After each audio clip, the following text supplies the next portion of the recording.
What is it that makes a motorcycle iconic? Is it success in racing? Maybe it's technical innovation that proves to be lasting and influential. Perhaps it's a specific type of style, a style that turns out to not only be ahead of its time, but maybe even timeless. Or it could just be, a pure love from everyday riders who spent time with these motorcycles. Once a generation, a motorcycle comes along that seemingly manages to have the perfect amount of all of these elements. And the Triumph Bonneville was that motorcycle. The Bonneville was not born on its release date in 1959, or even a few years prior when the 650cc version of Triumph's twin started showing up in production models like the Thunderbird or the T110. Some 20 years prior to the Bonneville's release, Edward Turner had unveiled not only the most seductive-looking British sport bike with the Speed Twin, it was also one of the best performing. Simple, compact, incredibly lightweight, and faster and higher revving than anything you could buy here in America.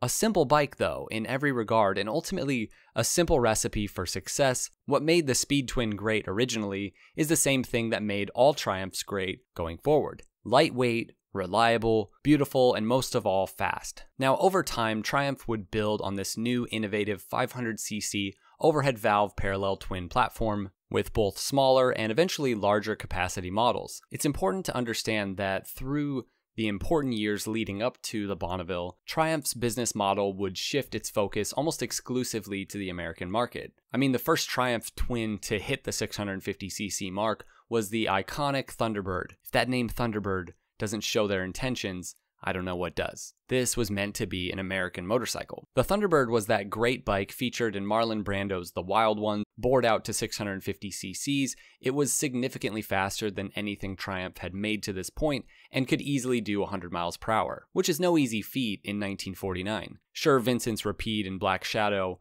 were the fastest British bikes that you could buy, but where these Triumph twins really shone was in their weight and handling and affordability. The main precursor to the Bonneville was the next iteration of the 650cc twin, which was the T110, designated such as it was guaranteed to do 110 miles per hour. Again, top speed was very important at this point. Even into the 60s, many manufacturers' top-of-the-line models would struggle to do even 90 miles per hour, but these bikes were tested and proven to be pretty much the fastest bikes that you could buy in the world, at least for a reasonable price. All of this was because Triumph was slowly upping the power in their motorcycles, at this point up to 42 horsepower with higher compression and a new competition magneto, and quickly they switched over to alloy cylinder heads and blocks. All of this was paving the way for future models to continue that up in power. In September of 1956, a heavily modified, and I do mean heavily modified version of the 650cc Thunderbird was taken to the Bonneville Salt Flats. Now, this nitro-fed engine was able to average 214 miles per hour in a straight line. Though the official record wasn't given to Triumph at this point, the bike had clearly broken any previous records, and the crew came back with inspiration to take their current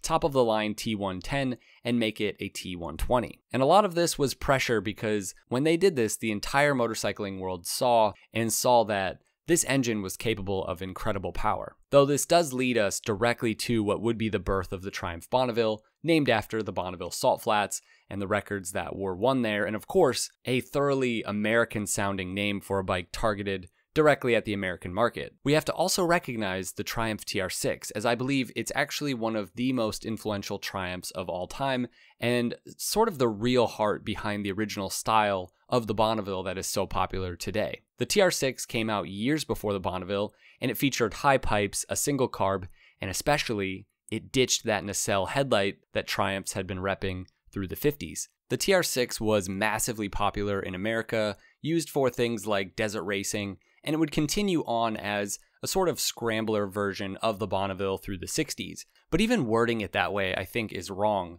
The TR6 predates the Bonneville, and shortly after the Bonneville's release, Triumph would ditch that nacelle headlight to make the Bonneville look, well, more like a TR6 for the American market because, well, it looks better and it felt more up to date. The TR6 was not a scrambler off-road version of the Bonneville. No, the Bonneville was a road-going version of the TR6. That's how I view it, as the TR6 came out way back in 1956 and the Bonneville T120 wouldn't come out until 59. And just look at the Bonneville's evolution through the 60s. It slowly looked more and more like that original TR6. But I digress. Now, the arrival of the Bonneville wasn't really a new recipe, not just 2 cylinders now. No, 2 cylinders plus 2 carbs. Again, a simple recipe, one that Triumph had seen success with on the ridiculous record-setting Streamliner, for which the Bonneville was named after, but also the recent race version of the T110 that had just won the production Thruxton 500. Now, the prototype version of the Bonneville took the world by storm in 1958,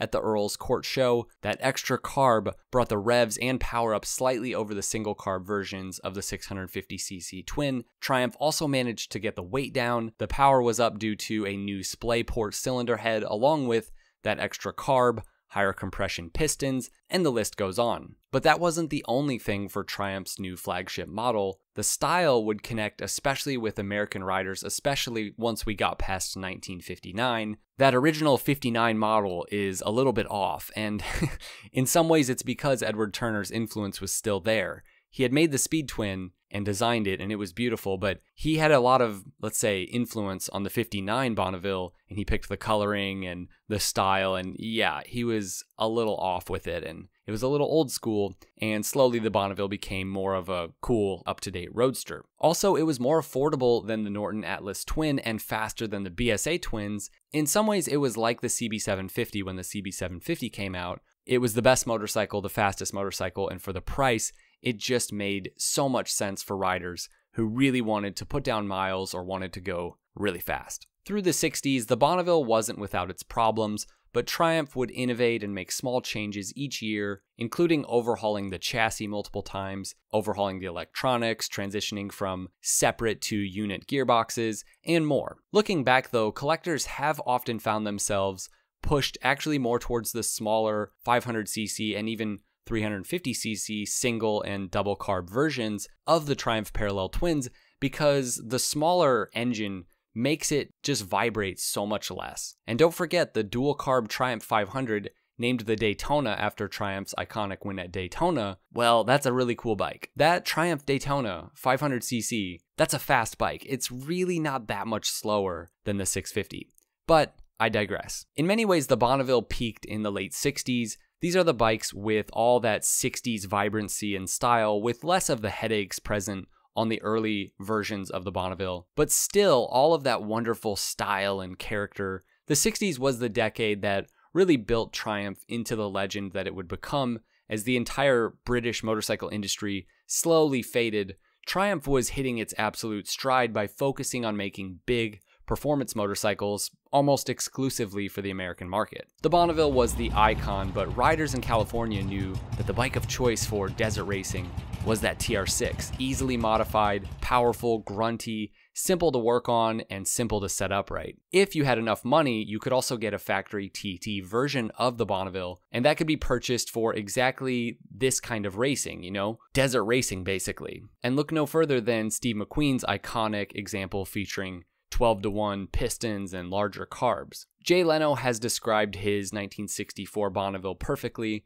and it really gets at the heart of why this bike succeeded in the 60s. This was Vincent Black Shadow performance, as he says, at a fraction of the price. Success in racing, success on the road, iconic looks, and a legend was born. But sadly, legends fall. By the end of the 1960s, Triumph's smaller twins were all but made redundant by the likes of Honda's CB350 and CB450. Reliability was at the forefront of the industry at this point, and Triumph, well, they weren't exactly leading that charge. In fact, along with all the other British motorcycle manufacturers, they were bringing the entire thing down. I've talked at length about the downfall of Triumph and the British industry as a whole. I made an entire video about it, actually. It's so much more than just competition. I mean, most of the British automotive industry as a whole was kind of on its way out at this point. But the fall of the Bonneville as a model for me starts in '71 when Triumph had an opportunity to create a real competitor to the likes of the CB750 and the other big Japanese bikes. But Triumph really showed how little they knew about how they should be innovating at this point. These models of the Bonneville in the early 70s are known as the oil and frame models because the oil is in the frame. Now, not a terrible idea in theory, but these bikes weren't great. They often had catastrophic problems because it was difficult to keep enough oil in them. The styling was just sort of not good at this point for Triumph, and the bike itself sat 4 inches higher. Think about that. Though in 1979, the 750cc version of the Bonneville, which was pretty much all but dead at this point, somehow won MCN's Machine of the Year. I don't really understand that, but yeah. I mean, for perspective, the Honda CBX had come out at this point. The 70s and even the 80s were pretty much all strikeouts for the company when it came to their flagship model. Triumph died along with all the other British motorcycle companies, but not all companies lost their way with their flagship models the way that Triumph did. Norton, for example, made one of the absolute best bikes of the 1970s with the Commando, a bike that again somehow won MCN Machine of the Year from 68 through 72. Triumph as a company would make its comeback well before the Bonneville. In 1989, John Bloor took about 80 million pounds and he pumped it directly into his new company. And that was a massive risk, honestly, one that would see the Bonneville return some 10 years later. Contrast this with the way that so many old British companies are brought back to life now, immediately trying to make a buck off of the great old names instead of really investing the time and money into building a real company that could be a real force in the industry. When Triumph brought the Bonneville back, it was after they had introduced all new models like, for example, the Speed Triple. It just felt more genuine. Like it wasn't just about making a buck. They really wanted to make something great with the Bonneville. Work began on the first iteration in 1997, and the inspiration specifically was the 1969 Bonneville T120R, perhaps the greatest Bonneville of all time. I like the color schemes from 68 more, but yeah. Air-cooled 360-degree twin, overhead cam, parallel twin, around 800 cc's, classic in styling but modern in virtually every other way, especially in reliability. And this was really the main hole that Triumph was addressing. The new Bonnevilles weren't to be significantly faster or more powerful than the Bonnevilles of old. They would just be modern and usable. Basically, you could jump on your new Bonneville and without needing to take a whole case full of spanners, you could go on a long ride. You know, finally you can ride a Bonneville across the country. Well, riders took their old Bonnevilles across the country back in the day too. People did actually ride these bikes a lot. And they're pretty simple to use and maintain if you understand them, and it doesn't take that much to understand them. It just meant that you would probably have to rebuild the top end along the way if you were gonna do massive miles. Since the 60s, we've sort of lost that art, so we need Japanese reliability even in our British machines. The all-new engine and model as a whole was based on a restored version of the 69 Bonneville. They wanted the bike not only to look right, but the feel and the ergonomics needed to be there as well. This wasn't a cruiser and it wasn't a sport bike. This was something new. This was a retro bike. The Bonneville was launched in September of 2000, and from that time until today, Triumph would continue to build and innovate on this wonderful concept, upping the CCs, switching to 270-degree crank, making performance versions of the Bonneville, switching to fuel injection, and ultimately liquid cooling. A lot has happened, and the nice thing about the sort of retro Bonneville's history is that there are a lot of bikes in there that you can go find for a pretty cheap price that have more of that old sort of feel and style that aren't liquid cooled and, you know, maybe are still carbureted, and they're reliable, good bikes that you could ride across the country easily, and they're not too expensive. Now we've gotten to the point where the T120 doesn't just stand for 120 miles per hour, but more 1200 cc's, and the T100 has almost double the cc's of the old T100s like my bike. The Bonneville would become the pinnacle of retro motorcycle development. Maintaining that old styling doesn't come without challenges though. For example, a catalytic converter is difficult when you want the bike to look like it just has two sweeping exhausts coming directly out of the engine and down the side. So Triumph brilliantly created a way to hide the catalytic converter and make it appear as though this is just two direct exhaust pipes coming down, but it's actually not. Royal Enfield would make use of this concept on bikes like the Interceptor. Now these companies just got to figure out how to hide that radiator. Now many like to lump the entire history of the Triumph Bonneville together, and in some ways I guess I'm doing that with this video, but I think the most important thing that we learn when we look at the rise, fall, and then rise of the Bonneville is that these are two entirely different motorcycles and model lines with almost nothing in common besides a specific look. You know, they're different motorcycles made for different audiences with different goals in mind.